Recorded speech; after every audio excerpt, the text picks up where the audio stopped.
Foresights TV with me, Isma. On Thursday, US President Donald Trump signed an executive order aimed at eliminating the Department of Education, marking a significant step in his long-standing goal to reduce federal control over education.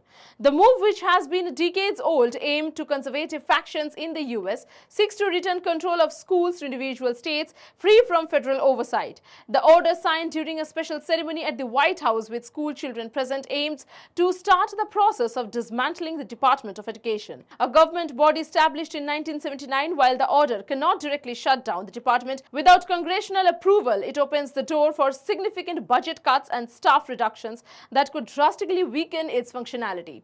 Here's a special report from Foresights TV.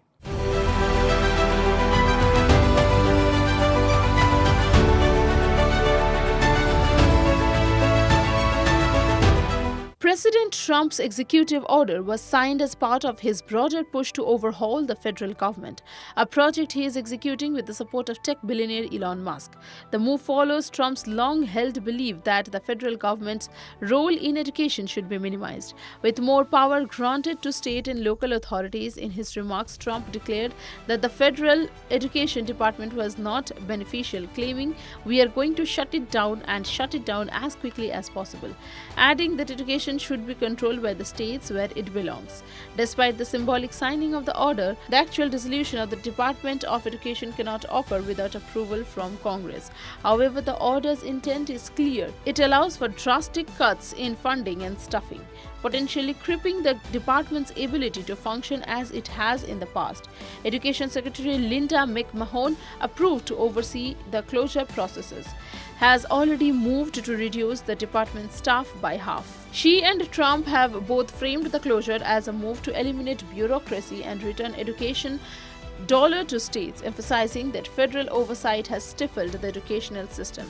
The response to the order has been sharply divided. Many Republican leaders, including Florida Governor Ron DeSantis and Texas Governor Greg Abbott, expressed support for Trump's initiative.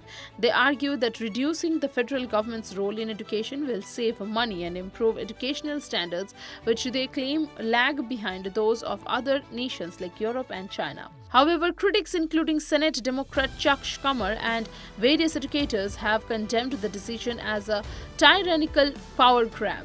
Schumer labeled as the move as one of the most destructive and devastating steps Donald Trump has ever taken, warning that it could undermine educational equality, particularly for low-income students and those with special needs. While Trump's goal is to decentralize education, critics point out that federal funding, currently a significant resource for disadvantaged schools, would be at risk.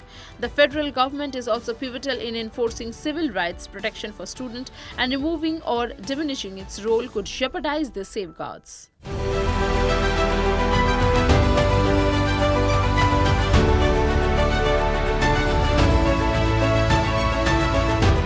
President Trump's order to eliminate the Department of Education marks a significant shift in U.S. education policy, aiming to reduce federal involvement in education. While its immediate effects are uncertain, the order could lead to substantial cuts in education funding and services. The move has sparked intense debate. Conservative leaders support it as a way to reduce federal power and improve education, while critics warn it could harm vulnerable students and reverse progress in federal education policy.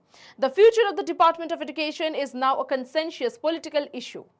That's all for today. Thanks for watching Foresights TV with me, Isma.